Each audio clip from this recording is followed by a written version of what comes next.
Hello, dear friends. My name is Professor Singer, and I teach invention courses at the Raka Invention Academy in Kenya.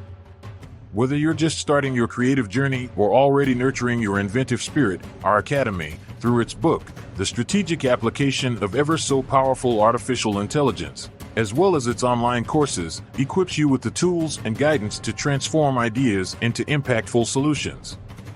Innovation is for everyone, and together, we can turn challenges into opportunities and make a transformative difference in your life, your career, your community, and perhaps the world.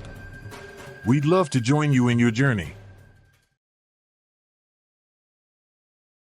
The Broken Bridge. The sun was setting behind the jagged hills of a small village in West Africa. Malik, a quiet but intelligent young man in his early 30s, stood at the edge of a wide river. For years, this river had divided his village from the neighboring one, making it impossible for the two communities to easily trade goods or share knowledge. There had been a bridge once, built long ago by his ancestors, but it had collapsed after years of neglect. Malik's people were struggling to thrive because they couldn't access the market on the other side. Every attempt to rebuild the bridge had failed, leaving Malik feeling the weight of disappointment from his people. He had always been good at solving small problems, fixing things here and there, but this was beyond him. His heart ached because he had seen his community shrink in hope, their potential slipping away like the waters beneath the broken bridge. Malik's flaw, the one that gnawed at him daily, was his belief that he wasn't creative enough, that he wasn't the one to lead a solution. He thought creativity was the gift of artists and visionaries, not someone like him who only knew hard work and logic. His fear of failure held him back, despite his deep love for his village and his desperate need to see it flourish again. Yet, something stirred in him, something that whispered that he had the ability to solve this problem if only he could unlock his potential. One evening, after another failed attempt to rebuild the bridge using traditional methods, Malik sat under the baobab tree, his eyes reflecting the stars above him. He pulled out an old, weathered notebook where he had sketched ideas for the bridge, each one more impractical than the last. As he closed the notebook in frustration, an elder of the village, Mama Ao, approached him. "Malik," she said, her voice soft but filled with the weight of wisdom. "You carry the burden of this broken bridge in your heart, but maybe it's not the bridge you need to rebuild. Maybe it's the way you think." He looked up at her, confused. "What do you mean, Mama Ao?" She handed him a small tablet, something new and foreign to Malik. "I've been to the city recently, and I saw something extraordinary. They call it AI, artificial intelligence. It's not magic, but it can help you see things differently, help you design and create in ways we couldn't imagine before." Skeptical but intrigued, Malik took the tablet. As the days passed, he began learning more about AI, immersing himself in understanding how it could assist in solving complex problems. The more he learned, the more he realized that his old way of thinking, linear, narrow, and limited by fear, was holding him back.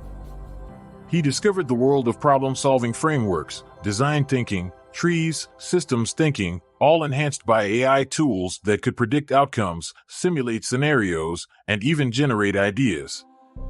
With newfound energy, Malik applied these methods to his bridge problem.